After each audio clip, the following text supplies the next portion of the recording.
ही धन्य है वे चाल जो चाल के खरे हैं और यहोवा की व्यवस्था पर चलते हैं। क्या ही धन्य है वे जो उसकी चितौनियों को मानते हैं और पूर्ण मन से उसके पास आते हैं। फिर वे कुटिलता का काम नहीं करते, वे उसके मार्गों में चलते हैं।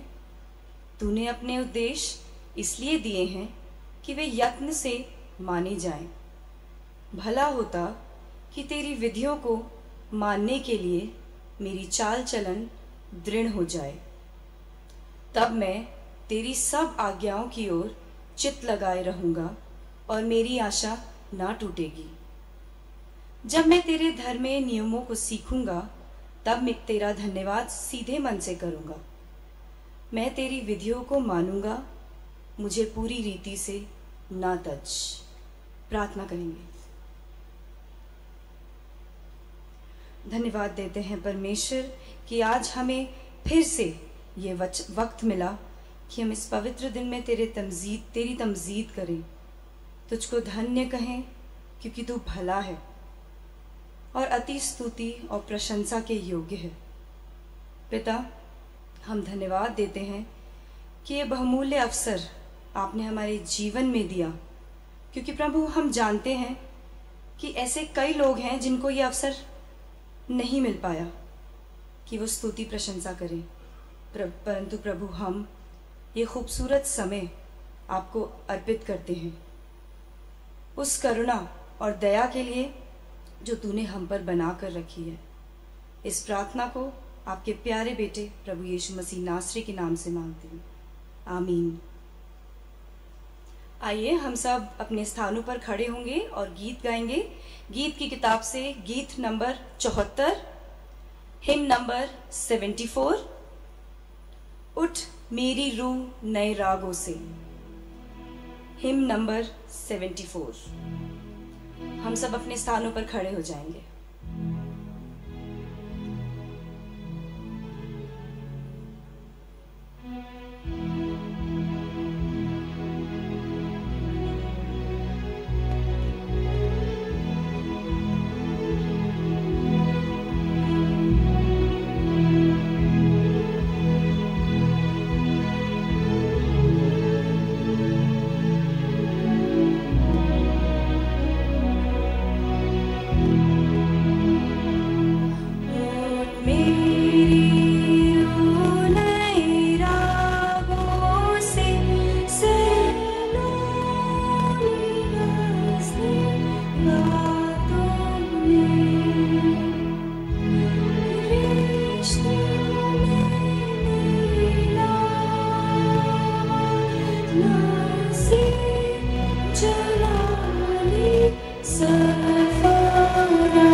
जला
जलावे मुझ पर मौत का हाथ, जलो मसीह का मेरा साथ। बेहेश्त में पाऊंगा अपना मसीह, जला ले मेरा शाम। मसीह जला ले और जमा ले, मसीह जला ले मेरा। हम सब खड़े रहेंगे और अपने ईमान को मजबूत करेंगे और अकीदे को दोहराएंगे। मैं इत्काद रखती हूँ खुदाए कुद्दूस पाक पर, जिसने आसमान और ज़मीन को पैदा किया, और उसके इकलौते बेटे हमारे खुदावंद यीशु मसीह पर, जो रूह कुदूस से मुजस्सिम होकर कुंवारी मरियम से पैदा हुआ, पैंतुस पिलातुस की हुकूमत पे दुख उठाया, सलीब पर खींचा गया, मर गया, दफन हुआ, तीसरे दिन मुर्दों में से जी उठा, आसमान पर चढ़ गया और खुदा पाक कादिर मुतलक के दाहिने हाथ जा बैठा है, जहाँ से वो जिंदों मुर्दों का इंसाफ करने को फिर आएगा। मैं इत्काद रखती हूँ रूह कुदूस पर, पाक कलीसिया आम पर, मुकद्दसों की रिफाकत, गुनाहों की मुआफ़ी, जिस्म के जी उठने और हमेशा की ज़िंदगी पर। आमीन। जमायत मेहरबानी से बैठ जाए। हम सब अपने सरों को झुकाएंगे और प्रार्थना में जाएंगे। हम बर्थडे सेलिब्रेंट्स के लिए भी प्रार्थना करेंगे, जो अपनी एनिवर्सरी सेलिब्रेट कर रहे हैं उनके लिए भी प्रार्थना करेंगे, और साथ ही साथ जो बीमार हैं उनके लिए भी हम प्रार्थना करेंगे। और मैं रिक्वेस्ट करती हूँ मिसेस शीलू चंद से कि वह दुआ में हमारी अगुवाई करें।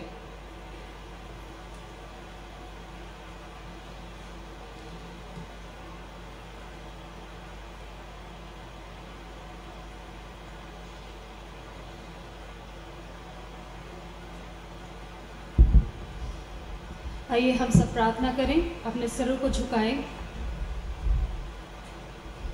धन्यवाद धन्यवाद पिता परमेश्वर, सारे जहान के खालिक व मालिक जिंदा आसमानी बाप, हम तेरे निहायत ही शुक्रगुजार हैं खुदावन कि तूने हमें जिंदों की ज़मीन पे रखा खुदा बाप, और हमें इस लायक समझा खुदावन कि हम आज इकट्ठे होकर आपकी परस्तिश करने पा रहे हैं। प्रभु जी, हम धन्यवाद करते हैं बाप खुदा इस समय के लिए खुदावन कि पिता परमेश्वर तू इतना महान और सर्वशक्तिमान पिता परमेश्वर है, महान अद्भुत रीति करने वाला और महान बुद्धिमान परमेश्वर है पिता परमेश्वर। हम तो पिता परमेश्वर इस लायक भी नहीं कि तेरा नाम ले सके पिता परमेश्वर, लेकिन फिर भी खुदावन तूने हमें इस लायक समझा कि हम पिता परमेश्वर तेरे नाम को ले सके खुदावन। अपनी इन ज़ुबानों से खुदावन, जहाँ पर पिता परमेश्वर हम रोज़ खुदावन गलतियाँ करते हैं खुदावन, अपने होठों से अशुद्ध शब्दों को निकालते हैं पिता परमेश्वर, फिर भी पिता परमेश्वर तूने हमें इस लायक समझा कि हम तेरी आराधना करें, तेरी स्तुति करें, तेरे नाम को ले जो पवित्र पवित्र पवित्र नाम है पिता परमेश्वर। पिता परमेश्वर धन्यवाद धन्यवाद करते हैं प्रभु जी, जबकि पिता परमेश्वर आज हम इस पवित्र दिन में पिता परमेश्वर इकट्ठे हुए हैं। पिता परमेश्वर प्रार्थना करते हैं खुदावन अपनी कलीसिया के लिए पिता परमेश्वर इस कलीसिया के लिए खुदावन, सेंट्रल मेथोडिस्ट चर्च की कलीसिया के लिए प्रभु जी, जो आपने यहाँ पर पिता परमेश्वर लोगों को चुना खुदावन इस कलीसिया के लिए कि हम इकट्ठे होकर प्रभु जी यहाँ बैठ सके, तेरी आराधना और तेरी स्तुति कर सके पिता परमेश्वर। धन्यवाद देते हैं परमेश्वर कि आपने हमें इस कलीसिया में शामिल होने का मौका दिया प्रभु जी, आपने इस कलीसिया को बनाया पिता परमेश्वर। धन्यवाद देते हैं पिता परमेश्वर इस कलीसिया के लिए खुदावन। इस कलीसिया में पिता परमेश्वर हमारे बुजुर्ग हैं पिता परमेश्वर, उन बुजुर्गों के लिए पिता परमेश्वर प्रार्थना करते हैं कि उनका साया पिता परमेश्वर हम सब के ऊपर बना रहे प्रभु जी। वो हमारे लिए एक ब्लेसिंग की तरह है पिता परमेश्वर इस कलीसिया में, जो प्रतिदिन पिता परमेश्वर हमारे लिए प्रार्थना करते हैं प्रभु जी। पिता परमेश्वर प्रार्थना करते हैं उनके जीवन के लिए प्रभु जी, आप उन्हें सामर्थ्य से भरें, कुव्वत से भरें, और पिता परमेश्वर आत्मिक उन्नति में आगे लेते चले जाएं प्रभु जी। प्रार्थना करते हैं मेथोडिस्ट चर्च की, सेंट्रल मेथोडिस्ट चर्च इस देहरादून की इस कलीसिया के लिए प्रभु जी, यहाँ के एक एक बच्चे के लिए, एक एक बुजुर्ग के लिए, स्त्री पुरुषों के लिए पिता परमेश्वर, जो आपने ठहराए हैं प्रभु जी इस कलीसिया में, कि पिता परमेश्वर आपका नाम ले सकें, आपको धन्य कह सकें पिता परमेश्वर। प्रार्थना करती हूँ हर एक व्यक्ति के आत्मिक जीवन के लिए प्रभु जी, कि पिता परमेश्वर हम सबको प्रभु जी आप एक बेहतर और बेहतर सुंदर आत्मिक जीवन बनाने में मदद करें प्रभु जी, क्योंकि पिता परमेश्वर हमारे दिलों में एक दूसरे के लिए प्रेम, आदर और एक दूसरे की भलाई के लिए पिता परमेश्वर वो आत्मा परमेश्वर आप पैदा करें खुदावन, जो एक दूसरे की भलाई के लिए एक दूसरे से आगे बढ़ चले प्रभु जी। पिता परमेश्वर ऐसी सामर्थ्य, ऐसी बुद्धि पिता परमेश्वर आप सेंट्रल मेथोडिस्ट चर्च की कलीसिया को दे प्रभु जी। प्रार्थना करते हैं पिता परमेश्वर अपनी पास्टरेट कमेटी के लिए प्रभु जी, पिता परमेश्वर WSS के लिए पिता परमेश्वर, मैन फेलोशिप के लिए पिता परमेश्वर। प्रार्थना करते हैं MIF के लिए पिता परमेश्वर, संडे स्कूल बोर्ड के लिए पिता परमेश्वर। ये सारे विंग्स परमेश्वर आपने दिए हैं प्रभु जी। प्रार्थना करते हैं कि इन सबको परमेश्वर आप महान बुद्धिमान पिता परमेश्वर हैं, अपनी बुद्धि में से प्रभु जी हम सबको परमेश्वर इन सारे विंग्स को बुद्धि से परिपूर्ण कीजिए प्रभु जी। पास्टर कमेटी के लिए प्रार्थना करते हैं कि परमेश्वर जब वो डिसीजन लेते हैं प्रभु जी इस चर्च के लिए परमेश्वर, वो परमेश्वर पवित्र आत्मा की गाइडेंस में लेने वाले हो सके परमेश्वर, ताकि इस चर्च की परमेश्वर उन्नति हो सके परमेश्वर, आत्मिक उन्नति हो सके पिता परमेश्वर। प्रार्थना करते हैं परमेश्वर पिता परमेश्वर WSS के लिए प्रभु जी, जो कि परमेश्वर आपने अपनी बेटियां ठहराई हैं प्रभु जी, कि वो आपके नाम को धन्य कहें, वो लोगों की सेवा करें, सर्व करें पिता परमेश्वर। उनको ऐसा मन दे पिता परमेश्वर कि परमेश्वर वो अपने लिए नहीं बल्कि दूसरों के लिए सोचने वाली हो सके पिता परमेश्वर। इसी प्रकार मैन फेलोशिप के लिए परमेश्वर प्रार्थना करते हैं परमेश्वर, कि वो भी पिता परमेश्वर लोगों की सेवा में लगे रहे परमेश्वर, ना कि अपने लिए प्रभु जी। पिता परमेश्वर उन्हें ऐसी जील दे और ऐसी सामर्थ्य से भर, ताकि परमेश्वर उनके जीवन आशीषित हो सके और उन आशीषित जीवनों के द्वारा दूसरे लोगों तक आशीष पहुंचने वाली हो सके पिता परमेश्वर। प्रार्थना करते हैं पिता परमेश्वर संडे स्कूल के लिए प्रभु जी। संडे स्कूल में परमेश्वर बच्चे हैं छोटे छोटे प्रभु जी, वो नींव परमेश्वर उनकी धरी जा रही है प्रभु जी। पिता परमेश्वर इसके लिए परमेश्वर उन बच्चों को बुद्धि से भरे, अपनी समझ से भरें। प्रार्थना करते हैं टीचर्स के लिए प्रभु जी, उनको अपनी समझ और बुद्धि से भरें परमेश्वर, ताकि वो आपके अगुवाई में रहकर, आपके वचन में रहकर परमेश्वर उन छोटे छोटे बच्चों का परमेश्वर आपके वचनों से भर सकें उनको प्रभु जी, और उनका परमेश्वर गाइडेंस कर सकें पिता परमेश्वर, ताकि वो बच्चे अपने परिवार के लिए आने वाले समय में बड़े होकर प्रभु जी कारण बन सके पिता परमेश्वर।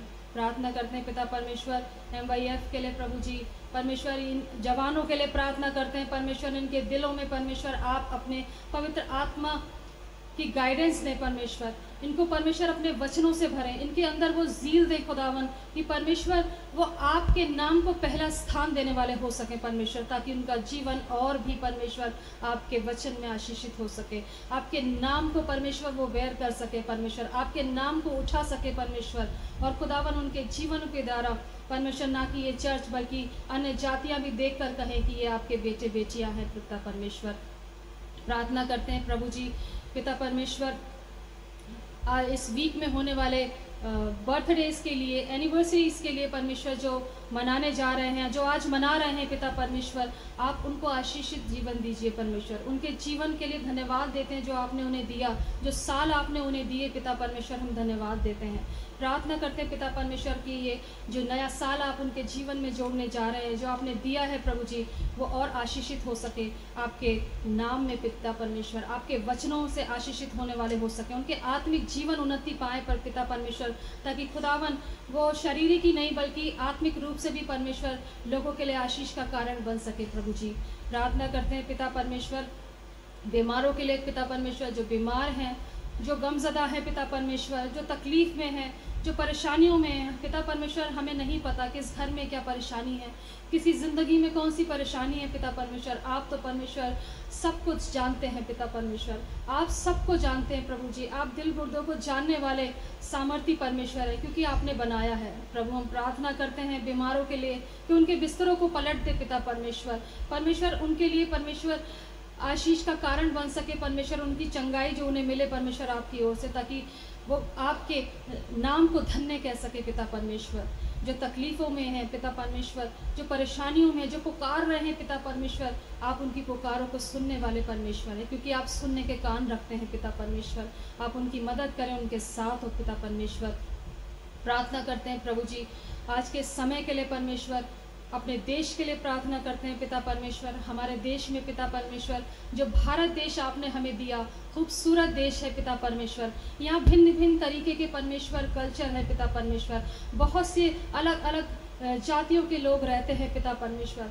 प्रार्थना करते हैं कि भारत देश में पिता परमेश्वर आपकी शांति स्थापित हो सके पिता परमेश्वर। हर एक के दिल में पिता परमेश्वर एक दूसरे के लिए प्रेम की भावना हो पिता परमेश्वर, एक दूसरे को आगे बढ़ा के लेके जाने की भावना हो पिता परमेश्वर। प्रार्थना करते हैं अपने नेताओं के लिए पिता परमेश्वर, जो आपने ठहराए हैं इस देश में हमारे लिए पिता परमेश्वर। उनके जीवनों के लिए प्रार्थना करते हैं पिता परमेश्वर कि उनके जीवन परमेश्वर आपके भय से भर जाए पिता परमेश्वर, उनके जीवन आपकी बुद्धि से भर जाए पिता परमेश्वर, ताकि परमेश्वर देश परमेश्वर बड़ा भय में रह के, आपकी बुद्धि में रहकर पिता परमेश्वर इस देश को चला सके, इस देश का नेतृत्व परमेश्वर, ताकि इस भारत देश का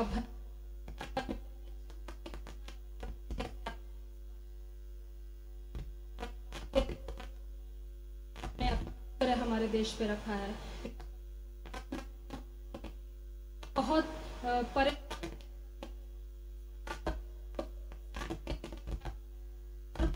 किसी न किसी तरीके से परमेश्वर धोखाधड़ी होती है प्रभु जी, लेकिन प्रभु हम जानते हैं कि हर एक बात में आप भलाई ही उत्पन्न करते हैं प्रभु जी। उन सारे बच्चों के दिमागों से बात करें परमेश्वर, उनके दिमागों में शांति सुकून स्थापित करें, जो परमेश्वर परेशान है, इसकी वजह से परमेश्वर बच्चे सुसाइड करते हैं प्रभु जी। हम प्रार्थना करते हैं कि पिता आत्मा उन्हें गाइडेंस करे पिता परमेश्वर, ताकि वो भटकने ना पाए परमेश्वर।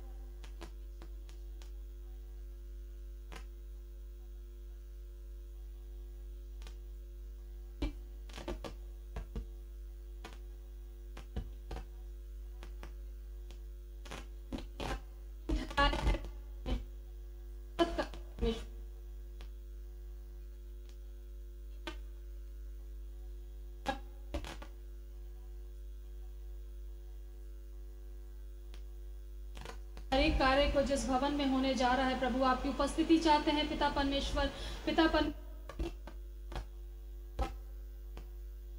तो आप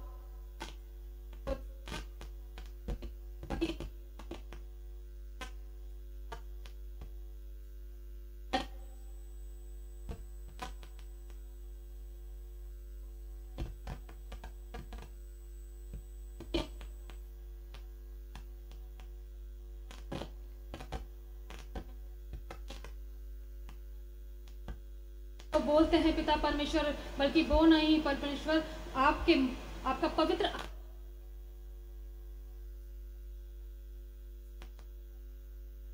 बन सके।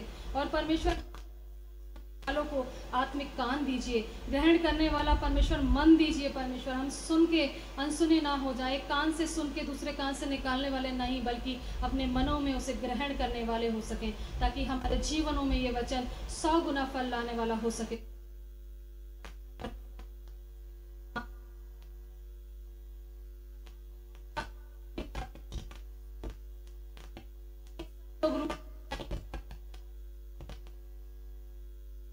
परमेश्वर आपकी आशीष है जो आज के दिन आपने ठहराई हैं हर एक विश्वासी के लिए, हर एक धर्मी जन के लिए पिता परमेश्वर, वो सारी उनके जीवनों में ग्रहण करने वाली हो सके पिता परमेश्वर। उन लोगों के लिए प्रार्थना करते हैं परमेश्वर जिनके मन कठोर हैं पिता परमेश्वर, वो आपके वचन को ग्रहण नहीं करना चाहते पिता परमेश्वर। पिता परमेश्वर आप उनकी मदद कितनी कोशिश करें, लेकिन परमेश्वर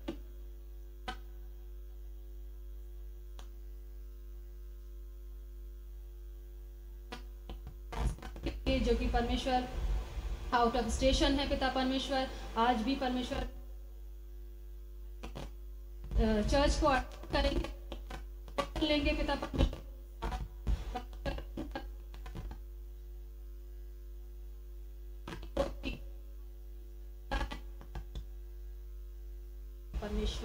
पिता परमेश्वर आगे के समय को, इस आराधना को, हर एक व्यक्ति को, आज के वक्ता को, हर एक एक्टिविटी को जो इस वक्त इस भवन में होने वाली है प्रभु जी, आपके हाथों में देते हैं, बलवन छिदे हाथों में देते हैं। परमेश्वर आप गाइड करें, लीड करें, और पिता परमेश्वर हम पर अनुग्रह करें। आप अनुग्रहकारी परमेश्वर हैं, आप हम पर अनुग्रह करें। जो लोग रास्ते में हैं उन्हें सुरक्षित लेकर आइए प्रभु जी, ताकि हम सब मिलकर आपकी आराधना और स्तुति कर सकें। अगर मैंने कुछ ज़्यादा मांगा हो प्रभु जी तो मुझे माफ़ करना पिता परमेश्वर। इस प्रार्थना विनती को अपने उद्धार करता जीवन देने वाले खुदावन यीशु नासरी के सामर्थ्य और मीठे नाम में मांगते हैं, आमीन। ऐ हमारे बाप तू जो आसमान पर है, तेरा नाम पाक माना जाए, तेरी बादशाहत आए, तेरी मर्जी जैसे आसमान पर पूरी होती है वैसे जमीन पर भी पूरी हो।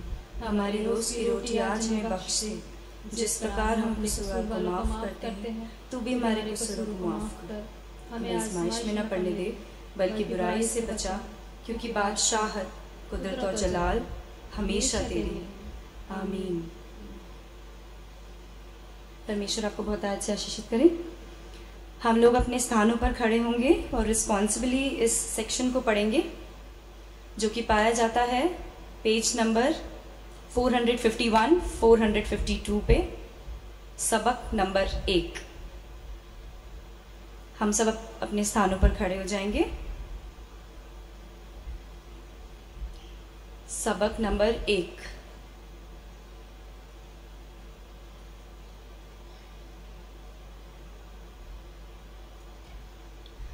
क्या ही धन्य है वे पुरुष जो दुष्टों की युक्ति पर नहीं चलता और ना पापियों के मार्ग में खड़ा होता और ना ठट्टा करने वालों की मंडली में बैठता है।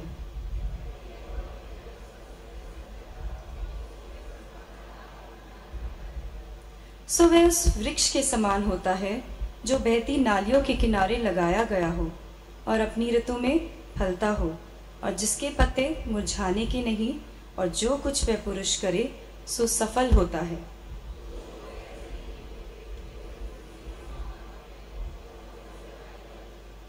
इस कारण दुष्ट लोग न्याय में स्थिर ना रह सकेंगे और ना पापी धर्मियों की मंडली में ठहरेंगे।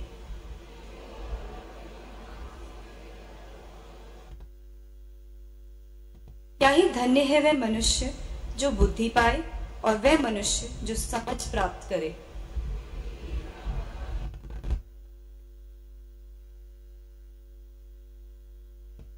वह मोती से अधिक अनमोल है, और जितनी वस्तुओं की तुलना की तू लालसा करता है उनमें से कोई उसके तुल्य ना ठहरेगी।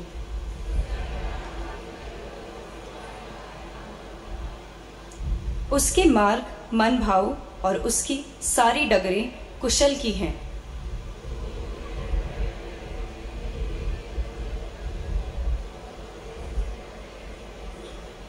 हम सब एक साथ पढ़ेंगे।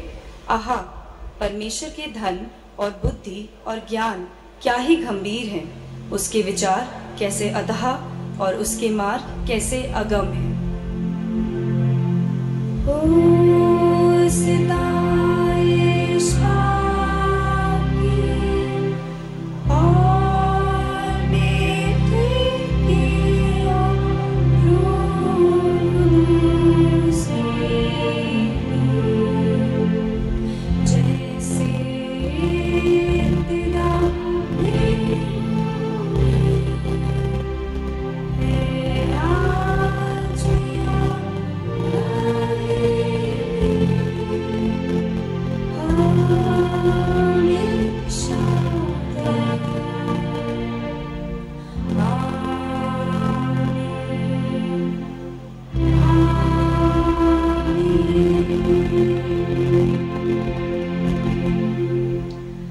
के सम्मान में खड़े रहेंगे और हम वचन की ओर चलते हैं, जो कि पाया जाता है यूहन्ना उसका 15वां अध्याय, उसकी 1 आयत से लेके 17वीं आयत तक।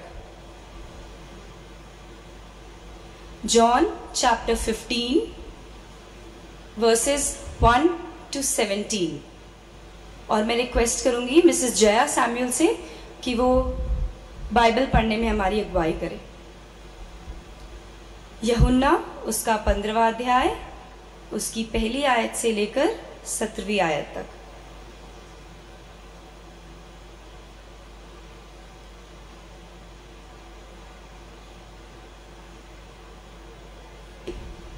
यीशु सच्ची दाखलता मैं हूँ और मेरा पिता किसान है। जो डाली मुझ में है वह नहीं फलती और वह उसे काट डालता है, और जो फलती है उसे वह छांटता है ताकि और फले। तुम तो उस वचन के कारण जो मैंने तुमसे कहा है शुद्ध हो। तुम मुझ में बने रहो और मैं तुम में। जैसा डाली यदि दाखलता में बनी ना रहे तो अपने आप में से नहीं फल सकती, वैसे ही तुम भी यदि मुझ में बने रहो तो नहीं फल सकते। मैं दाखलता हूँ, तुम डालियाँ हो, और जो मुझ में बना रहता है मैं उसमें, वह बहुत फल फलता है, क्योंकि मुझसे अलग होकर तुम कुछ भी नहीं कर सकते। यदि कोई मुझ में बना रहे तो मैं डाली के समान फेंक दिया जाता और सूख जाता है। जो लोग उन्हें बटोर कर आग में झोंक देते हैं वे जल जाती है। यदि तुम मुझ में बने रहो और मेरा वचन तुम में बना रहे तो जो चाहो मांगो वह तुम्हारे लिए हो जाएगा। मेरे पिता की महिमा इसी से होती है कि तुम बहुत सा फल लाओ, तभी तुम मेरे चेले ठहरोगे। जैसा पिता ने मुझसे प्रेम रखा वैसा ही मैंने तुमसे प्रेम रखा। मेरे प्रेम में बने रहो। यदि तुम मेरी आज्ञा को मानोगे तो मेरे प्रेम में बने रहोगे, जैसा कि मैंने अपने पिता की आज्ञा को माना है और उसके प्रेम में बना रहता हूँ। मैंने ये बातें तुमसे इसलिए कही हैं कि मेरा आनंद तुम में बना रहे और तुम्हारा आनंद पूरा हो जाए। मेरी आज्ञा यह है कि जैसा मैंने तुमसे प्रेम रखा वैसा ही तुम भी एक दूसरे से प्रेम रखो। इससे बड़ा प्रेम किसी का नहीं कि कोई अपने मित्रों के लिए अपना प्राण दे दे। जो आज्ञा मैं तुम्हें देता हूँ यदि उसे मानो तो तुम मेरे मित्र हो। अब से मैं तुम्हें दास ना कहूँगा, क्योंकि दास नहीं जानता कि उसका स्वामी क्या करता है, परंतु मैंने तुम्हें मित्र कहा है, क्योंकि मैंने जो बातें अपने पिता से सुनी वे सब तुम्हें बता दी। तुमने मुझे नहीं चुना, परंतु मैंने तुम्हें चुना है और तुम्हें नियुक्त किया है कि तुम जाकर फल लाओ और तुम्हारा फल बना रहे, कि तुम मेरे नाम से जो कुछ पिता से मांगो वह तुम्हें दे। इन बातों की आज्ञा मैं तुम्हें इसलिए देता हूँ कि तुम एक दूसरे से प्रेम रखो। खुदा का पाक कलाम पढ़े जाने और सुने जाने पर आशीष हो। आमीन। Praise God from whom all blessings flow. Praise Him, all creatures here below. Praise Him above, ye heavenly hosts. Praise Father, Son, and Holy Ghost. Amen. आप सब मेहरबानी से बैठ जाएं। मैं बुलाना चाहूंगी मिस्टर रोहित दिलावर को कि वो हमारे बीच में आज की अनाउंसमेंट्स को प्रेजेंट करें।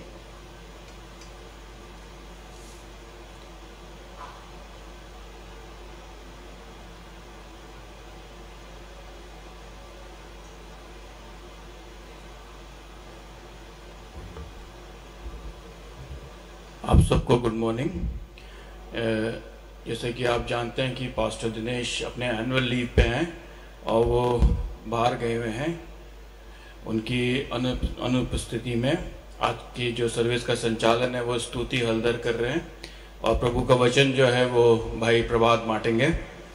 और नेक्स्ट संडे भी पास्टर यहाँ नहीं होंगे और उस दिन भाई विकास एंथनी सभा का संचालन करेंगे और मिसेस अमिता बहादुर वो प्रभु के वचन को शेयर करेंगी। चर्च के टाइमिंग और संडे स्कूल का टाइमिंग वो 9 बजे ही रहेगा। लास्ट संडे की ऑफरिंग जो थी वो थी 76,748 रुपये, 76,748 रुपीज़। एक अनाउंसमेंट है कि जो स्कॉलरशिप फॉर्म्स हैं वो अवेलेबल हैं, उसके लिए आपको अप्लाई करना पड़ेगा, आपको रिटर्न एप्लीकेशन देनी पड़ेगी। और जो कोई नीडी है और जो कोई फाइनेंशियल हेल्प चाहता है अपने बच्चों की पढ़ाई लिखाई के लिए, स्कूल्स और कॉलेजेस के लिए, वो अपनी एप्लीकेशन मिस्टर विपिन दान को, जो कि चर्च ऑफिस में बैठते हैं, उनको दे सकते हैं। और लास्ट डेट जो है वो 30 जून है। 30 जून तक जो भी एप्लीकेशन आएंगी उनको स्क्रूटनी करके उनको स्कॉलरशिप फॉर्म दिए जाएंगे। उसके बाद एक लिमिटेड अमाउंट है बजट का, उसके बाद हम किसी की हेल्प नहीं कर पाएंगे। तो आप प्लीज़ अगर जानते हैं किसी को जिसको स्कॉलरशिप की ज़रूरत है या आप में से किसी को स्कॉलरशिप की ज़रूरत है, वो 30 जून से पहले अपनी एप्लीकेशन चर्च ऑफिस में मिस्टर विपिन धान को दे दीजिएगा। अगर आपको कोई इमरजेंसी है या कोई प्रॉब्लम है चर्च रिलेटेड, तो आप मुझसे या मिस्टर विपिन धान से कांटेक्ट कर सकते हैं। मिस्टर विपिन धान चर्च ऑफिस में रहते हैं मंडे टू सैटरडे, और जो भी कोई इमरजेंसी होगी वो हम कोशिश करेंगे कि उसका समाधान आपके लिए कर दें पास्टर की एब्सेंस में। इसके अलावा कोई अनाउंसमेंट नहीं है। अगर बीच में कोई ऐसा अनाउंसमेंट आता है जो कि आपके साथ शेयर करना होगा तो हम आपको ज़रूर बता देंगे। Thank you.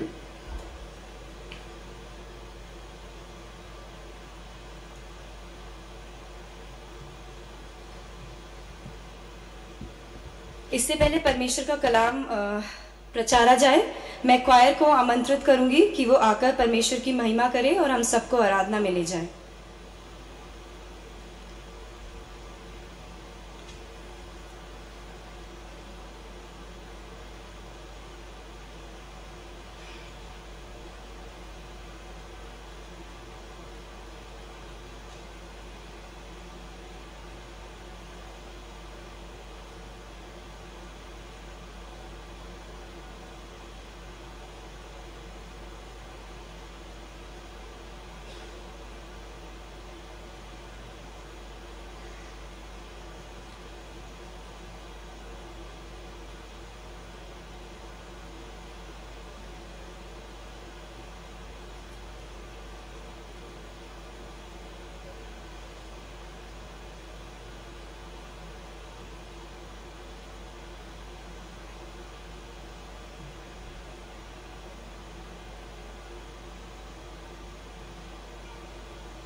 के साथ तेरे आंगनों में आओ, स्तुति प्रशंसा मैं करूं। साजों के साथ तेरे भवन में आऊं, तेरी महिमा मैं गाऊं। धन्यवाद के साथ तेरे आंगनों में आऊं, स्तुति प्रशंसा मैं करूं। तेरे भवन में आऊं, तेरी महिमा मैं गाऊं। क्योंकि तू है प्रभु जिंदा खुदा मेरे यीशु।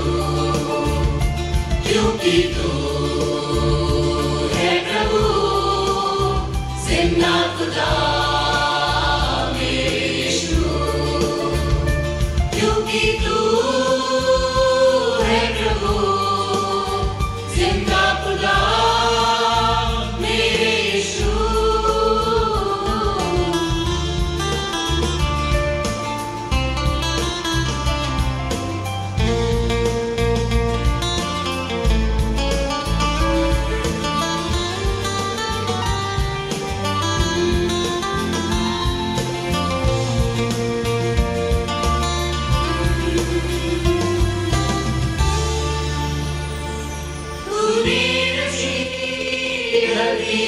आसमां, तूने बनाया देखो ये जहां।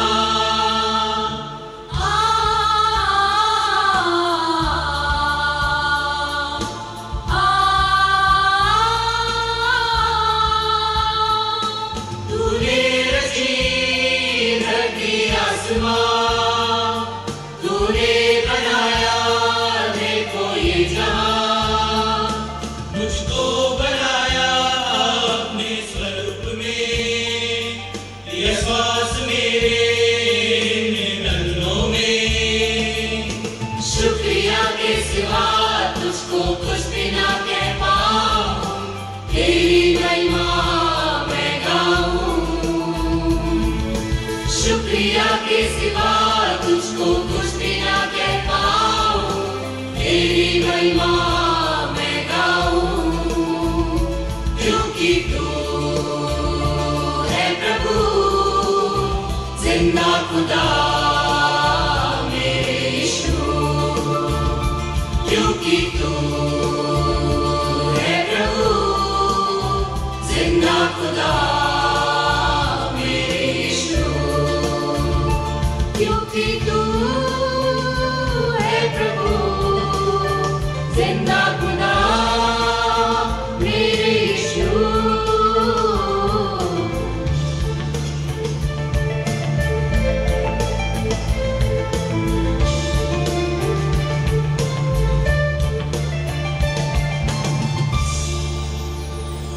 अपनी आत्मा से मुझको कर खुला, अपने समय अनुसार मुझको तू बना।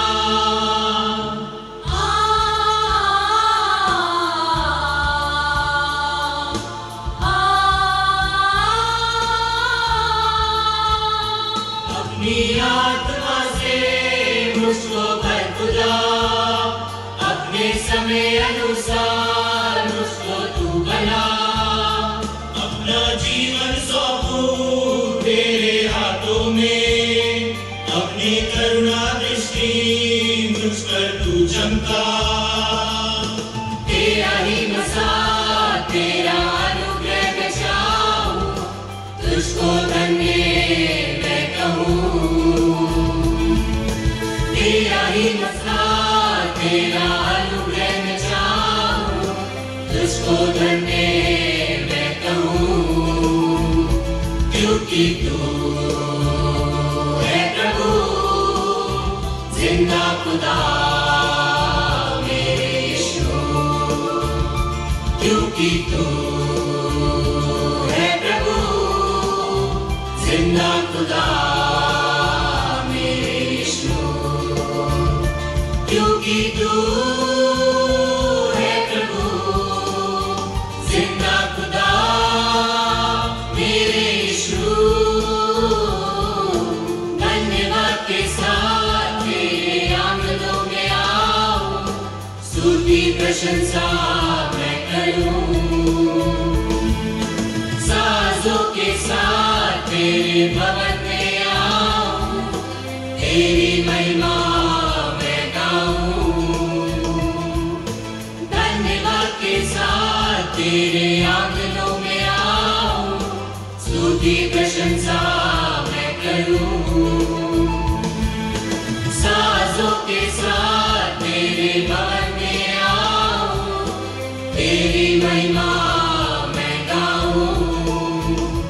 क्योंकि तू है प्रभु जिंदा खुदा मेरे यीशु। क्योंकि तू है प्रभु जिंदा खुदा मेरे यीशु।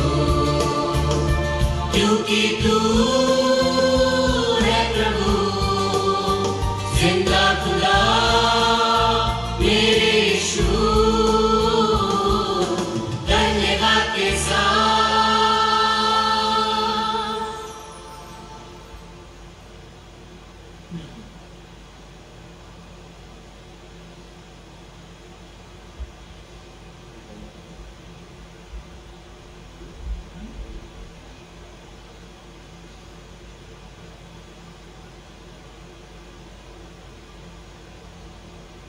हे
देश देश के सब लोगों, तालियां बजाओ, ऊंचे शब्द से परमेश्वर के लिए जयकार करो, क्योंकि यहोवा पर प्रधान और भयमय योग्य है। वह सारी पृथ्वी के ऊपर महाराजा है। वह देश देश के लोगों को हमारे सम्मुख नीचा करता और जाति जाति को हमारे पाँव के नीचे कर देता है। वह हमारे लिए उत्तम भाग चुन लेगा, जो उसके प्रिय याकूब के घमंड के कारण है। परमेश्वर जयकार सहित यहोवा नरसिंह के शब्द के साथ ऊपर गया है। परमेश्वर का भजन गाओ, भजन गाओ, हमारे महाराजा का भजन गाओ, भजन गाओ, क्योंकि परमेश्वर सारी पृथ्वी का महाराजा है। समझ बूझ कर बुद्धि से भजन गाओ। परमेश्वर जाति जाति पर राज्य करता है। परमेश्वर अपने पवित्र सिंहासन पर विराजमान है। राज्य राज्य के संबंध अब्राहम के परमेश्वर की प्रजा होने के लिए इकट्ठा हुए हैं, क्योंकि पृथ्वी की ढालें परमेश्वर के वश में है। वह तो शिरोमणि है। आइए हम परमेश्वर की स्तुति के लिए अपने स्थानों पे खड़े हो जाएं।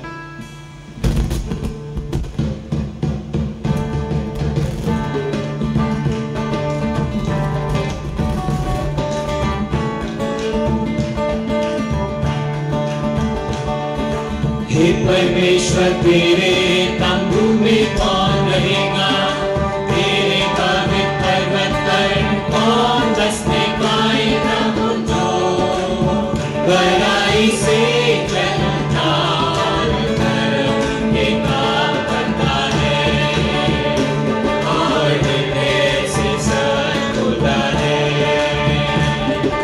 हे परमेश्वर तेरे तंबू में कौन रहेगा, तेरे पवित्र पर्वत पर कौन बसने पाएगा। वो जो बड़ाई से चलता और धर्म के काम करता है और हृदय से सच बोलता है।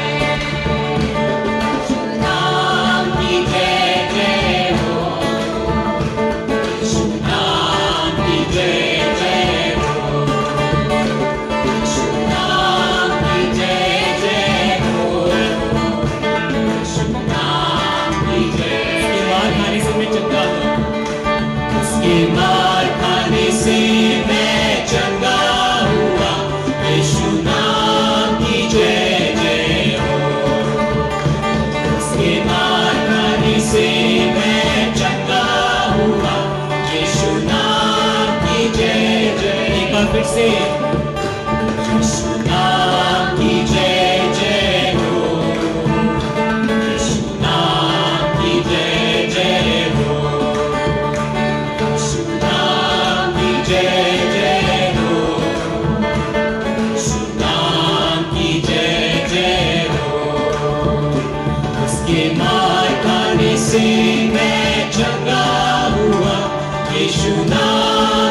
क्योंकि प्रभु की इच्छा यही है।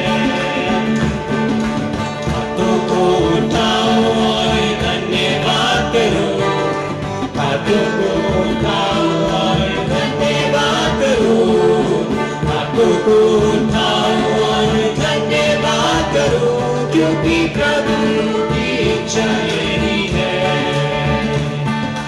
हर बात में धन्यवाद करो, हर बात में धन्यवाद करो, हर बात में धन्यवाद करो, क्योंकि प्रभु की इच्छा यही है। तालियां बजाओ, तालियां बजाओ और धन्यवाद करो, एक साथ मिलके तालियां बजाओ और धन्यवाद करो, तालियां बजाओ और धन्यवाद करो, क्योंकि प्रभु की इच्छा यही है। हाथों को उठाओ और धन्यवाद करो, हाथों को उठाओ और धन्यवाद करो, हाथों को उठाओ और धन्यवाद करो, क्योंकि प्रभु की इच्छा यही है, क्योंकि प्रभु की इच्छा यही है, क्योंकि प्रभु की इच्छा यही है, क्योंकि प्रभु की इच्छा यही है। हाँ परमेश्वर, हम तेरे चरणों में आते हैं प्रभु जी और तुझको धन्यवाद देते हैं और चाहते परमेश्वर जबकि हम सब लोग यहाँ पे जमा हैं, एकत्र हैं परमेश्वर तेरे नाम से, होंगे प्रभु जी तेरी पवित्र आत्मा हम सबके जीवन में कार्य करने पर परमेश्वर हम में से हर एक के जन को छुइए परमेश्वर, के हृदय को छुइए, ताकि परमेश्वर जबकि हम यहाँ पर आए हैं हम सब बातों को छोड़कर प्रभु जी सिर्फ और सिर्फ तेरी ओर ध्यान लगा सके परमेश्वर, तेरे नाम को महिमा देने वाले परमेश्वर। एक साथ प्रभु जी हम मिलके एक आवाज में तेरे नाम को महिमा दे, एक साथ मिलके प्रभु जी एक और गीत हम सब लोग मिलके गाएंगे जिसका टाइटल है करते हैं तेरी हम स्तुति। हम अपनी आवाजों को बुलंद करेंगे, अपने गलों को खोलेंगे, क्योंकि परमेश्वर ने हमें ये दिन दिखाया है कि हम सब लोग एक बार फिर से इस रविवार के दिन में, आराधना के दिन में एकत्र होकर परमेश्वर की आराधना करें।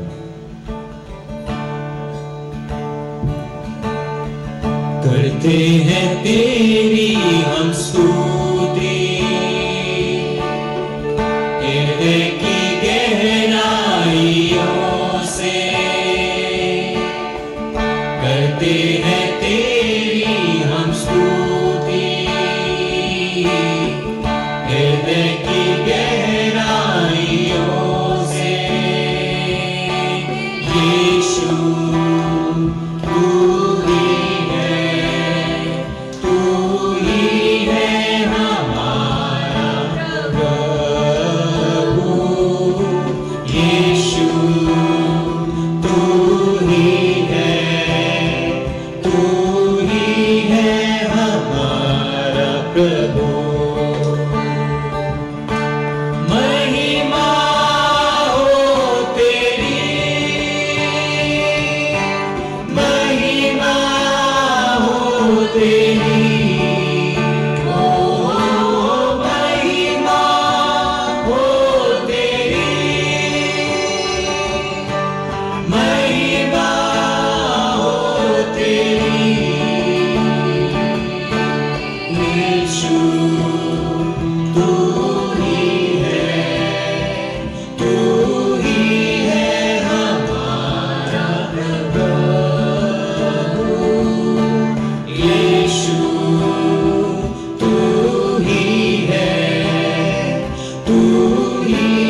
यीशु तू ही है, तू ही है हमारा प्रभु। आत्मा और सच्चाइयों से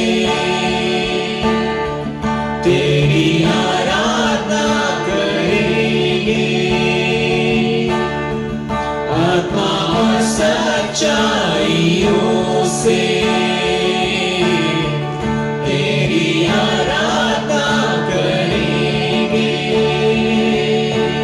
ऊंचा और ऊंचा सबसे ऊंचा है तेरा नाम, ऊंचा और ऊंचा सबसे ऊंचा है तेरा नाम। महिमा हो तेरी, महिमा हो तेरी, महिमा हो तेरी, महिमा हो तेरी। यीशु तू ही है, तू ही है हमारा प्रभु। यीशु तू ही है, तू ही है हमारा प्रभु। यीशु तू ही है, तू ही है हमारा प्रभु। जी हाँ परमेश्वर, एक बार फिर से हम सब लोग तेरे चरणों में आते हैं और चाहते हैं परमेश्वर कि तू अपनी आत्मा से, अपने वचन से हम सबको भर दे प्रभु जी। प्रभु जी, जबकि हम सब लोग यहाँ आए हैं परमेश्वर तेरे भवन में, उन्हें परमेश्वर हम सब बातों को छोड़कर तेरी ओर ध्यान लगा सके प्रभु जी, उस कलवरी के क्रूस पे परमेश्वर, जो प्रभु जी जिस पर तूने चढ़कर प्रभु जी अपने प्राण त्यागे प्रभु जी, ताकि हम सब मानव जाति उस उद्धार को प्राप्त कर सके प्रभु जी जो तूने दिया है परमेश्वर। जो परमेश्वर पिता से प्रभु जी हमें जीवन मिला था प्रभु जी, उसको प्रभु जी, उसको उद्धार का रास्ता प्रभु जी तूने आकर हमें दिखाया परमेश्वर। उसी उद्धार के रास्ते को प्रभु जी हम मांगते हैं परमेश्वर, चाहते हैं परमेश्वर कि जब हम सब लोग एक मन होकर तेरे गीतों को गाते हैं परमेश्वर, होंगे प्रभु जी कि तू अपनी उपस्थिति हम सबके जीवन में भेज। हम सब लोग जबकि यहाँ पर आए हैं परमेश्वर, जो भी कुछ प्रभु जी किसी के हृदय में है प्रभु जी, जो तुझसे मांगता है परमेश्वर, हम चाहते हैं परमेश्वर तू उसकी इच्छाओं को, अभिलाषाओं को पूरा कर परमेश्वर, ताकि परमेश्वर हर एक जन यहाँ से भरकर जाने वाला हो सके परमेश्वर। विशेषकर से प्रभु जी आज के वचन के लिए और आज के वक्ता को हम तेरे हाथों में सौंपते हैं परमेश्वर। चाहते हैं प्रभु जी जो भी वचन वो प्रभु जी तेरे कलाम से प्रभु जी बताते हैं परमेश्वर, वो अपने में ना होके प्रभु जी बल्कि तुझ में होकर तेरे नाम को ऊंचा उठाने वाले उसके प्रभु जी, ताकि उसमें से हर एक वचन, हर एक शब्द जो निकलता है प्रभु जी वो हम सब के लिए कारगर होने का परमेश्वर।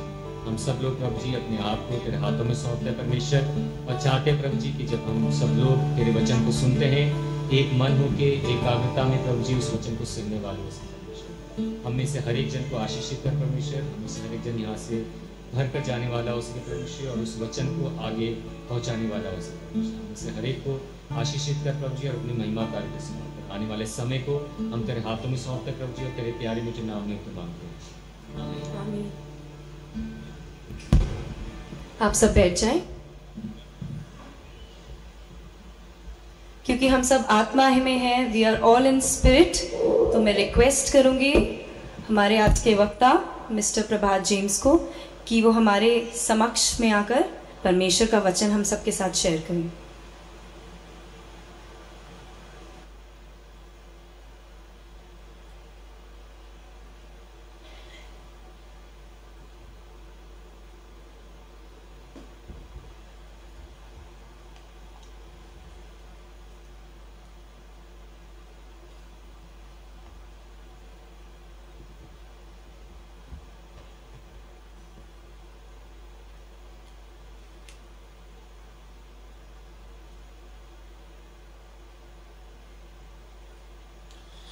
प्रभु यीशु मसीह के मधुर नाम में आप सभी को अभिनंदन और जय मसीह की।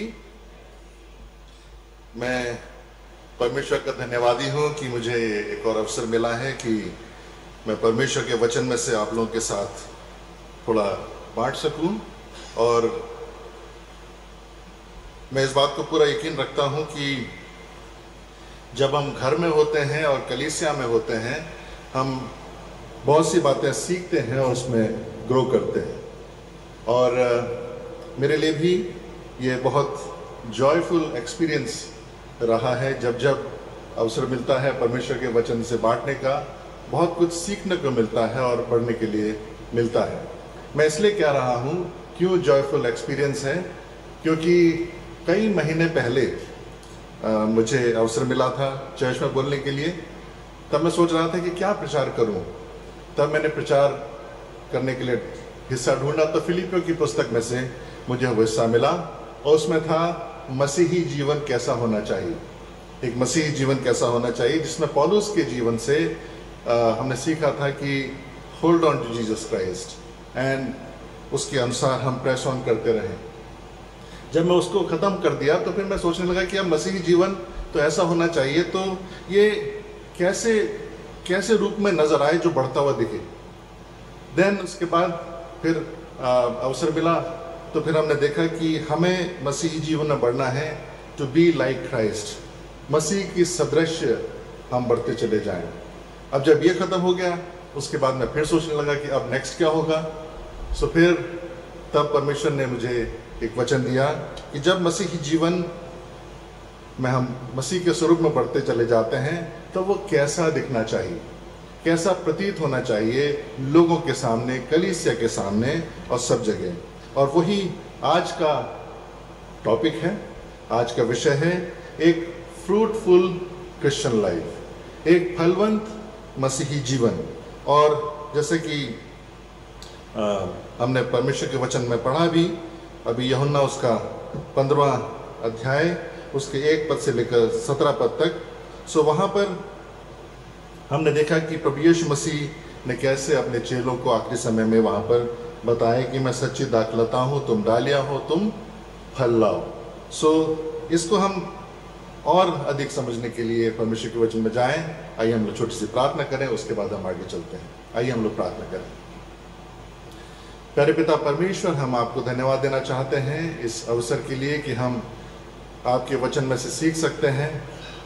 प्रभु जी, प्रार्थना करते हैं कि हमारे हृदयों को आप तैयार करें, हमारी आत्मिक आंखों को खोलें और होने दें परमेश्वर पवित्र आत्मा की आपके द्वारा से हम इन बातों को समझ सकें कि जो बातें जो आपकी हैं परमेश्वर पिता, केवल आपके द्वारा से ही हम समझ सकते हैं।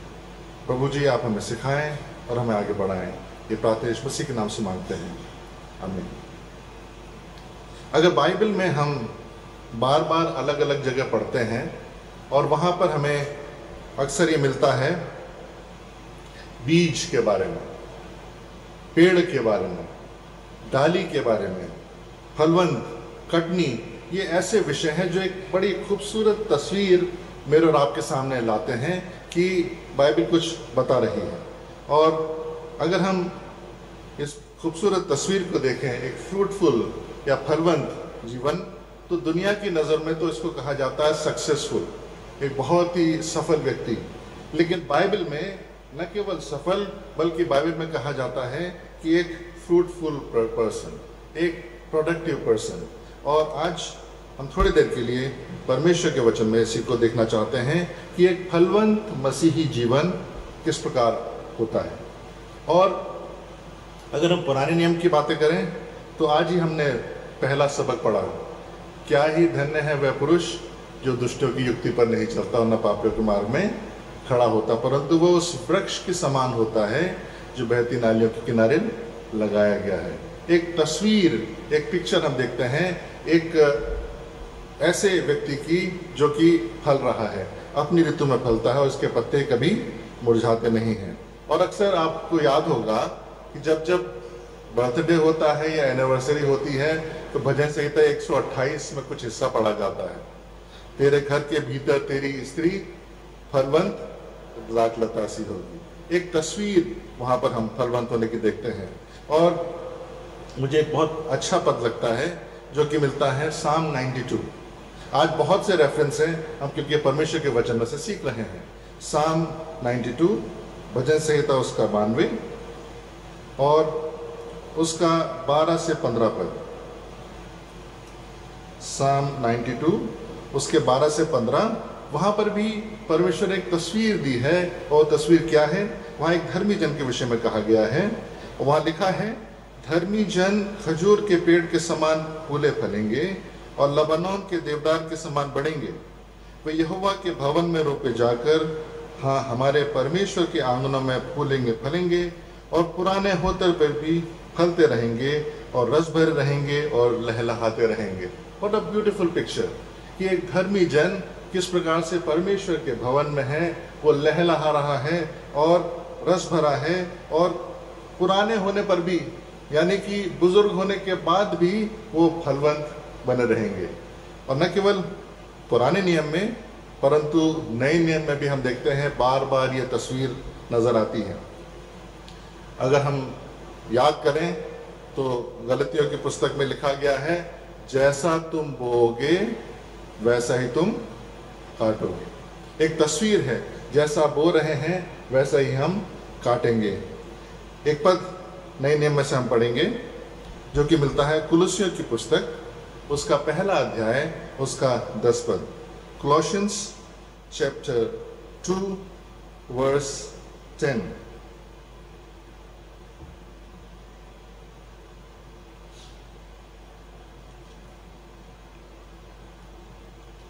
कुलुस्सियों पहला अध्याय उसका 10 पद, यहाँ लिखा है, जिससे तुम्हारा चाल चलन प्रभु के योग्य हो जाए और सब प्रकार से उसे प्रसन्न कर सको और सब भले कामों से फलवंत होकर परमेश्वर के ज्ञान में बढ़ते चले जाओ।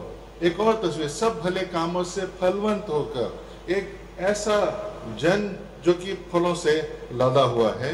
और इस प्रकार से हम देखते हैं कि पुराने नियम में और नए नियम में एक फ्रूटफुल लाइफ का एक तस्वीर दी जा रही है। और न केवल पुराने नियम में, नए नियम में, परंतु प्रभु यीशु मसीह ने भी इस बात को बड़ी बखूबी कहा। आपको याद होगा, बीज बोने वाला बीज बोने निकला, यीशु मसीह ने बताया। और फिर प्रभु यीशु मसीह ने अंजीर के पेड़ से भी शिक्षा दी। और एक जगह अगर हम देखें मत्ती की सुसमाचार में, वहाँ पर यीशु मसीह ने बताया कि अच्छा पेड़ अच्छे फल से जाना जाता है और बुरा पेड़ बुरे फल से उसकी पहचान होती है। सो न केवल और जगह में हम देखते हैं, परंतु प्रभु यीशु मसीह भी इस बात को इस स्पष्ट रूप से बताते हैं। और स्पष्ट कैसे करते हैं? यूहन्ना 15 में, कि सच्ची दाखलता मैं हूँ, तुम डालियाँ हो, यदि तुम मुझ में बने रहो और मैं तुम में बना रहूं तो तुम फलवंत होते जाओगे। और जब हम इस फ्रूटफुल लाइफ के बारे में देख रहे हैं तो आज हम 3 बातों को हम इसमें से सीखेंगे। पहली बात कि फ्रूटफुल फलवंत होना तो हो रहा है, लेकिन किस प्रकार के ये फ्रूट हैं, कितने प्रकार के फ्रूट बाइबल में बताए गए हैं। सेकेंडली हम सीखेंगे कि ये कैसे बढ़ते हैं, ये फ्रूट जो आना या फलवंत होना ये कैसे संभव होता है। और उसके बाद तीसरी बात और अंतिम बात हम सीखेंगे कि जब फलवंत हो जाते हैं तो उसका परिणाम क्या होता है। पहली चीज कि बाइबल में किस प्रकार के फ्रूट्स का वर्णन है, दूसरा ये फल कैसे बढ़ते हैं, और तीसरा इसका परिणाम, इसका रिजल्ट क्या आता है। सो आइए सबसे पहले देखते हैं हम किस प्रकार के फ्रूट का जिक्र बाइबल में किया गया है। हम सब जानते हैं आत्मा का फल, हमने सबने सुना है, गलतियों उसका 5वां अध्याय और उसका 22वां पद, गलेशियंस चैप्टर 5 वर्स 22, जहां को एक फल के बारे में देख रहे हैं कि फल कैसा है। परंतु पवित्र आत्मा का फल प्रेम, आनंद, शांति, धीरज, दयालुता, भलाई, विश्वस्तता, नम्रता और संयम है। ऐसे काम के विरुद्ध कोई व्यवस्था नहीं है।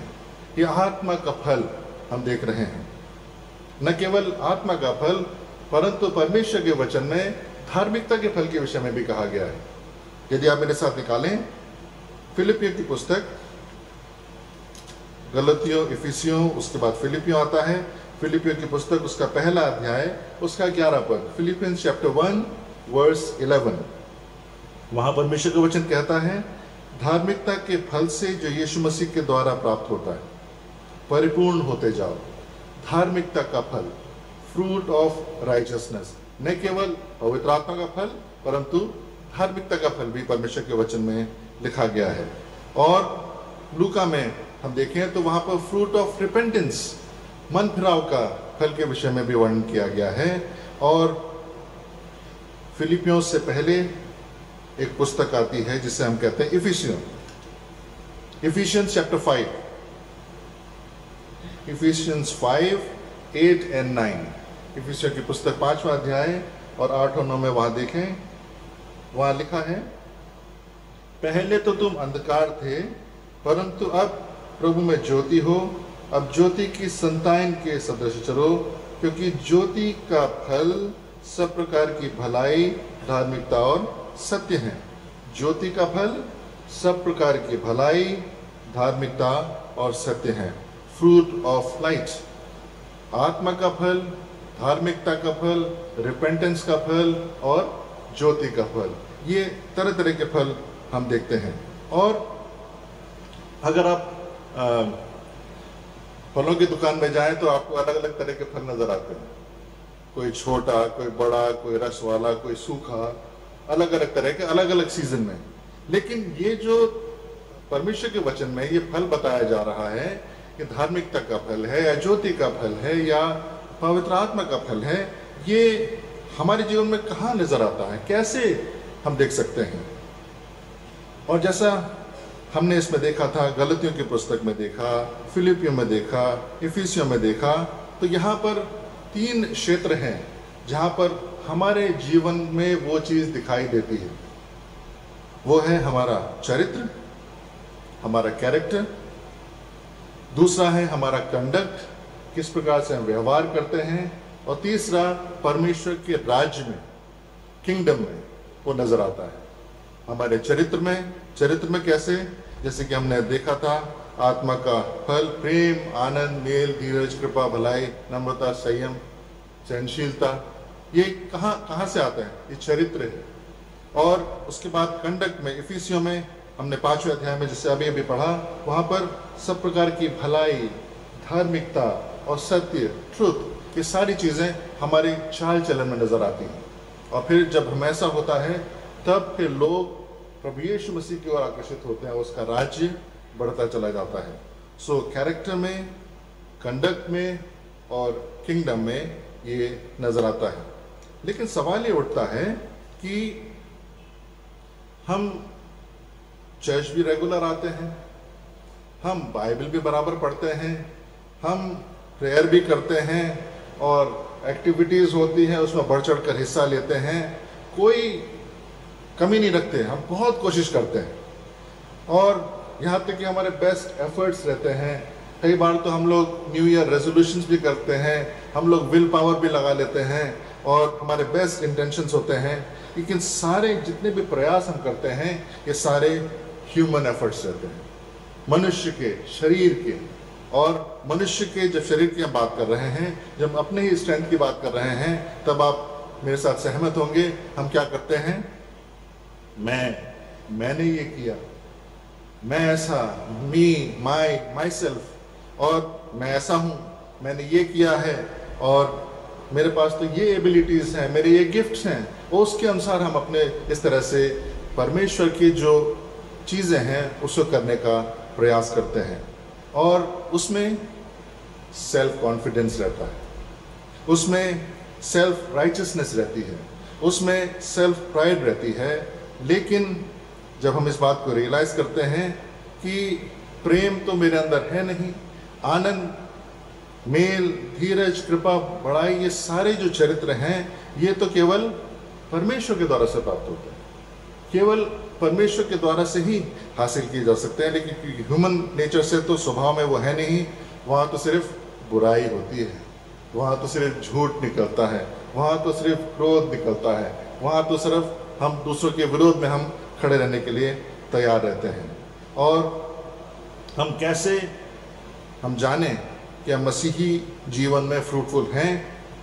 हमें देखना होगा कि मसीही जीवन प्रभु यीशु मसीह के द्वारा से प्राप्त होता है, और मसीही जो फ्रूटफुलनेस है क्रिश्चियन लाइफ में भी वो प्रभु यीशु मसीह के द्वारा से ही प्राप्त होती है। हम कितना भी प्रयास करेंगे, जब तक प्रभु यीशु मसीह जीवन में नहीं है तब तक हम फलवंत नहीं हो सकते हैं।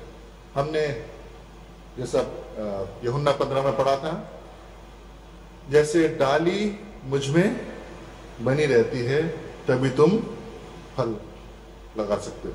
जो डाली मुझ में नहीं है वो सूख जाती है और लोग उसको इकट्ठा कर कर जला देते हैं। जब तक प्रभु यीशु मसीह की लाइफ से, क्योंकि वही तो हमारा जीवन है, वही तो हमारा स्रोत है, उसी के थ्रू ही हमारे जीवन में फलवंत हो सकते हैं, और यीशु मसीह के बिना हम कुछ नहीं कर सकते। मुझे एक किस्सा याद आ गया।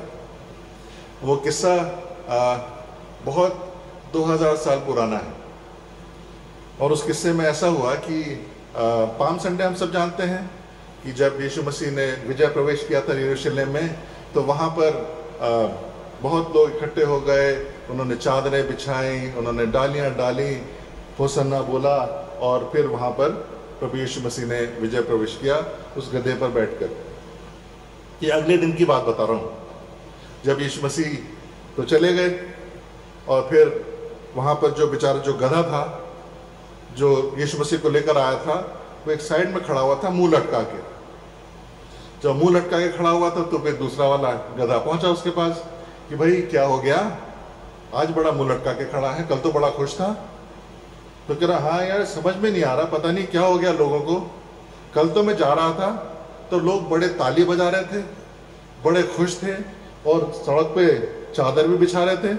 आज तो कोई मेरी तरफ देख भी नहीं रहा, सब ऐसे ही निकल जा रहे हैं, पता नहीं क्या हो गया। तो दूसरे वाले ने बोला कि ठीक ही तो है, क्योंकि without Jesus you are nothing. Yeshu Masih के बिना तुम्हारा जीवन कुछ नहीं है। और वैसे ही मेरा और आपके साथ है, जो लाइफ परमेश्वर ने मुझको और आपको दी है, प्रभु यीशु मसीह के बिना हम फलवंत नहीं हो सकते हैं। हम कैसे मसीह जीवन में फलवंत होंगे? जब हम यीशु मसीह के साथ जुड़े होंगे। यीशु मसीह की लाइफ जब तक हमारे जीवन में नहीं हुई, क्योंकि जब वो आता है हमारे जीवन में एक उद्धारकर्ता के रूप में, वो मेरा जीवन होता है, और मेरी पहचान, मेरा सब कुछ प्रभु यीशु मसीह होता है। और उससे जुड़ने का मतलब ये है कि उसकी लाइफ हमारे अंदर, उस बात को हम रियलाइज करते हैं। पौलुस ने इस बात का अनुभव किया, और उसने बहुत ही सुंदर शब्दों में इसका वर्णन किया, जो कि हमें मिलता है गलीशियंस चैप्टर 2 वर्स 20। गलतियों की पुस्तक उसका 2 अध्याय उसका 20 पर, जहां वह बिल्कुल स्पष्ट बताता है कि कैसे मेरे जीवन में चेंज आया है। वो कहता है गलीशियंस 2:20, मैं मसीह के साथ क्रूस पर चढ़ाया गया हूँ, अब मैं जीवित नहीं रहा परंतु मसीह मुझ में जीवित है, और अब मैं शरीर में जीवित हूँ तो केवल उस विश्वास से जीवित हूँ जो परमेश्वर के पुत्र पर है, जिसने मुझसे प्रेम किया और मेरे लिए अपने आप को दे दिया। मैं जीवित नहीं रहा परंतु मसीह मुझ में जीवित है। जब हम इस बात को रियलाइज कर लेते हैं कि मसीह को जब हम अपना उद्धारकर्ता मान लेते हैं, जब मसीह, अब हम अपने शरीर के अनुसार, अपने उन अभिलाषाओं के अनुसार नहीं चलते, तब फिर मसीह जीवित रहता है। और एक और जगह उसने बहुत सुंदर कहा, कोलोसियंस 1:27, आइए इसको भी पढ़ते हैं। कोलोसियंस 1:27, कोलोसियों 1:27, यहाँ पौलुस इस प्रकार बताता है कि परमेश्वर ने उन पर यह प्रकट करना चाहा कि गैर यहूदियों में यह रहस्य की महिमा कथन क्या है, अर्थात यह कि मसीह तुम में वास करता है, और यही मसीह की आशा है। मसीह तुम में वास करता है। प्रभु यीशु मसीह मेरे और आपके जीवन में वास करता है। जब प्रभु यीशु मसीह मेरे और आपके जीवन में वास करता है, तब वो जो चरित्र की चीज़ें हैं, वो कैरेक्टर की बातें हैं, तभी हमारे जीवन में से आ सकती हैं। हम अपना प्रयास करेंगे, हम कभी भी उसको हासिल नहीं कर सकते हैं। इसलिए ज़रूरी है कि हम यीशु मसीह से कनेक्टेड रहें। कनेक्टेड रहने का मतलब यह है कि हम यीशु मसीह की बात सुने।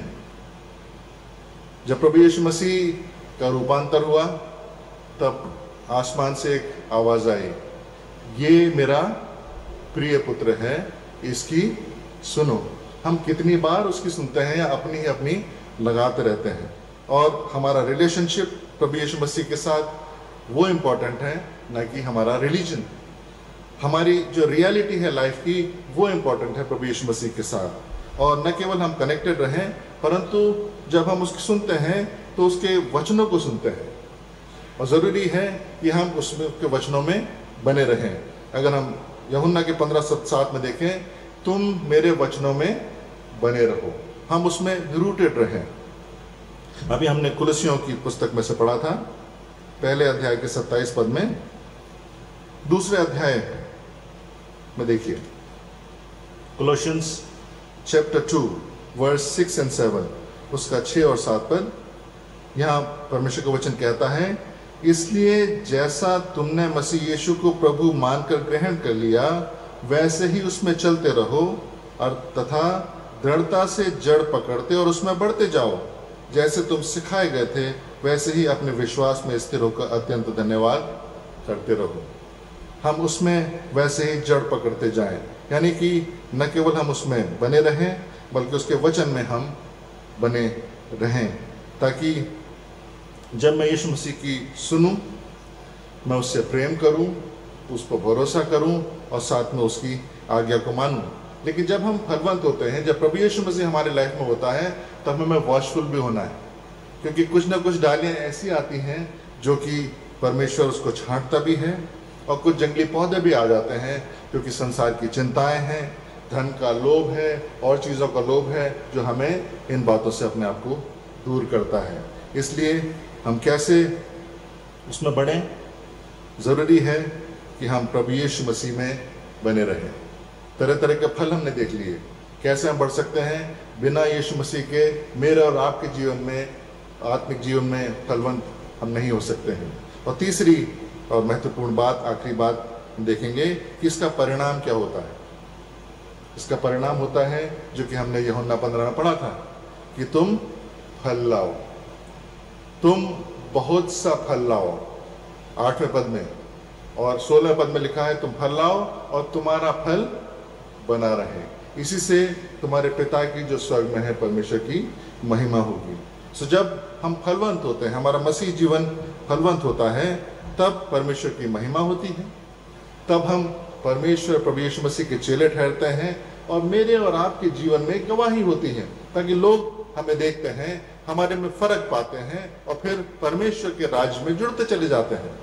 और इसलिए हमें हमेशा याद रखना चाहिए कि हमारा जो जीवन है, फलवंत जीवन मसीही जीवन होना है। और ये फलवंत तभी हो सकता है जब उसका कैरेक्टर, परमेश्वर का चरित्र, परमेश्वर के गुण हमारे जीवन में दिखाई दे। हमारे नहीं, लेकिन परमेश्वर के गुण दिखाई दे। साथ ही साथ हमारी मर्जी नहीं, हमारे रास्ते नहीं, लेकिन परमेश्वर के रास्ते, परमेश्वर की दिशा हमें मिलना चाहिए। और परमेश्वर की ही इच्छा, जैसे प्रभु यीशु मसीह ने परमेश्वर की इच्छा को पूरा किया था, वैसे ही मेरे और आपके जीवन से परमेश्वर की ही इच्छा पूरी होना चाहिए। हम 2-3 पद आखिर में जरूर पढ़ेंगे। पहला पत्रस, उसका 2 अध्याय और 9 पद। 1 पीटर चैप्टर 2 वर्स 9। हम सब जानते हैं और परमेश्वर का वचन कहता है, परंतु तुम एक चुना हुआ वंश, राजकीय याजकों का समाज, एक पवित्र प्रजा और परमेश्वर की निज संपत्ति हो, जिससे तुम उसके महान गुणों को प्रकट करो, और तुम्हें अंधकार से अपनी अद्भुत ज्योति में बुलाया है। हम किसके गुणों को प्रकट करें? अपने नहीं, उसके महान गुणों को हम प्रकट करें, क्योंकि हम उसकी अब संपत्ति बन गए हैं। और दाऊद ने इस बात को अनुभव कर लिया था, और वो जानता था कि ये मेरे बारे में नहीं है, लेकिन ये सब कुछ परमेश्वर के बारे में है।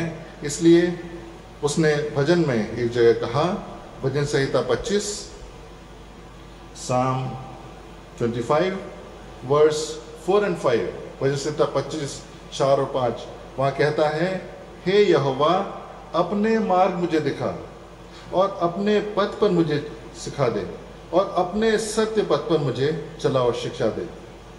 अपने मार्ग को दिखा, परमेश्वर का मार्ग, परमेश्वर के गुण, परमेश्वर की राह और परमेश्वर का सत्य जिस पे हमें चलना है।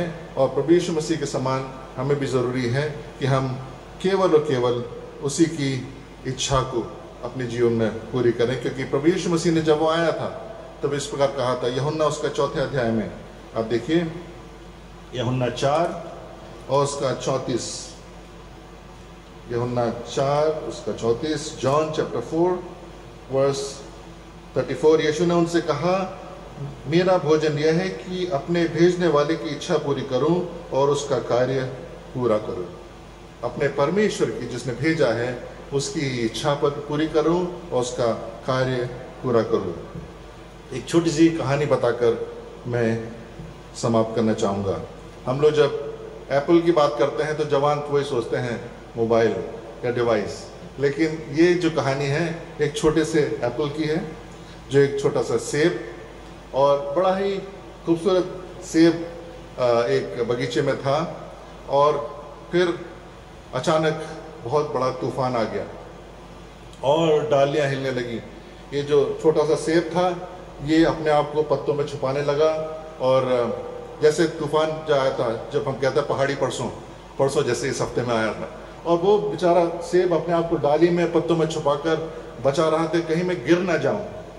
और इसी बीच में जब आंधी तूफान खत्म हो गया तो जो बड़ा वाला सेब था उसने उससे पूछा, क्यों भाई डर गया, तू तो छुपा छुपा घूम रहा था जब इतना तूफान आ रहा था।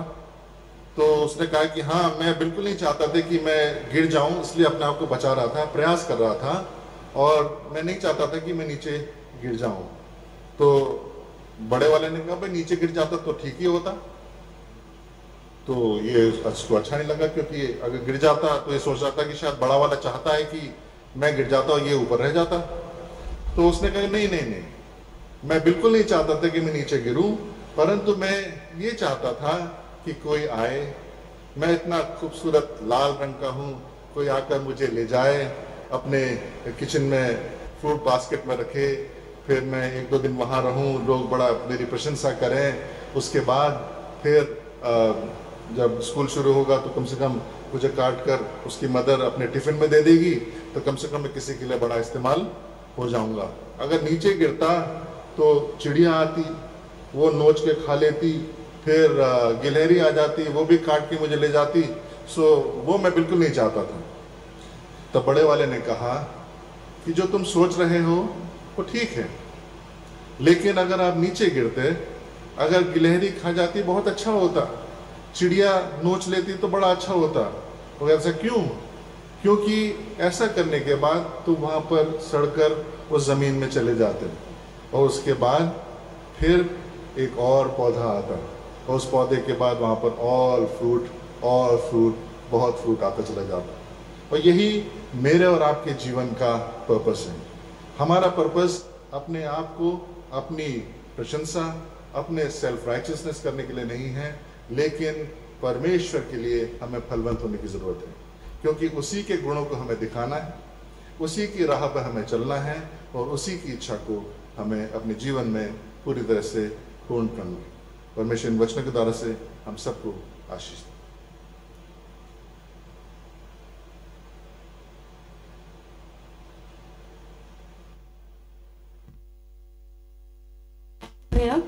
इतने खूबसूरत वचन के लिए। परमेश्वर का वचन हमारा चरित्र और व्यवहार दोनों को ट्रांसफॉर्म, एकदम रूपांतरण करने की क्षमता रखता है। तो आइए हम उसके नूर में चलें, ताकि हमारे अंदर वो सारे फल पाए जाएं जो परमेश्वर हम में देखना मांगते हैं।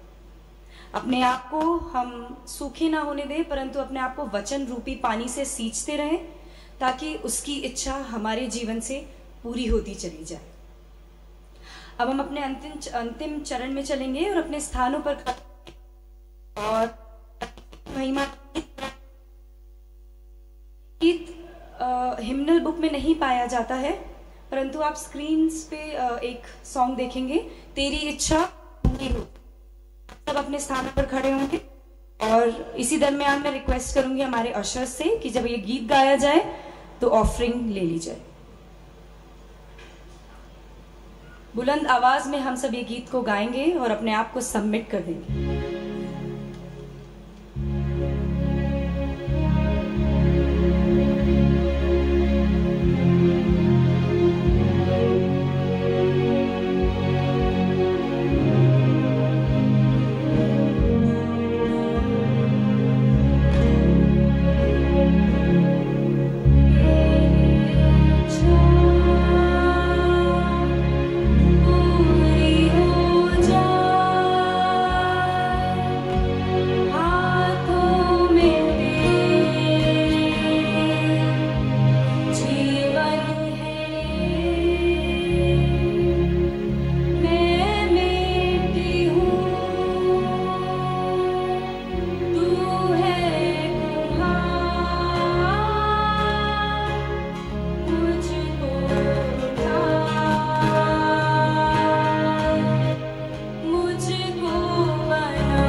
आइए हम इस भेंट के लिए प्रार्थना करें। प्यारे पिता परमेश्वर, हम आपको धन्यवाद देना चाहते हैं कि इस भेंट हमने इकट्ठी की है, क्योंकि हम इस बात को जानते हैं कि आप ही ने हमारे जीवन को आशीषित किया है। विनती करते हैं प्रभु जी कि जो सब ने अपने हर्ष के साथ जो भेंट दी है प्रभु जी, वो आपको स्वीकार्य हो। और प्यारे पिता परमेश्वर, होने दीजिए कि हम आने वाले समय में इसी प्रकार से आपकी सेवकाई के लिए और भी अधिक और अधिक प्रभु जी इस्तेमाल हो सकें, और प्रभु जी हम आने वाले समय में अपनी कलीसिया को और बढ़ा सकें। प्यारे पिता परमेश्वर, इन सारी आशीषों के लिए आपका धन्यवाद देते हैं, और जिन्होंने प्रभु जी अपनी भेंट को और भेंट के साथ साथ और भी दिया है प्रभु जी, हम उनके लिए प्रार्थना करना चाहते हैं। प्रभु जी आप उन्हें भी आशीष दीजिए। सारी बातों को आपके हाथ देते हुए प्रभु जी ये प्रार्थना यीशु मसीह के नाम से मांगते हैं, आमीन।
क्योंकि हम सब खड़े हैं, हम सब निकालेंगे यहूदा, उसका फर्स्ट चैप्टर, उसकी 24 और 25 आयत हम सब एक साथ बुलंद आवाज में पढ़ेंगे।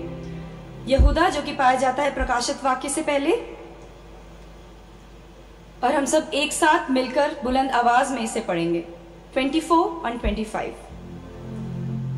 अब जो तुम्हें ठोकर खाने से बचा सकता है और अपनी महिमा की भरपूरी के सामने मगन और निर्दोष करके खड़ा कर सकता है, उस एकमात्र परमेश्वर हमारे उद्धारकर्ता की महिमा और गौरव और पराक्रम और अधिकार हमारे प्रभु यीशु मसीह के द्वारा, जैसा सनातन काल से है, अब भी हो और युगानुयुग रहे।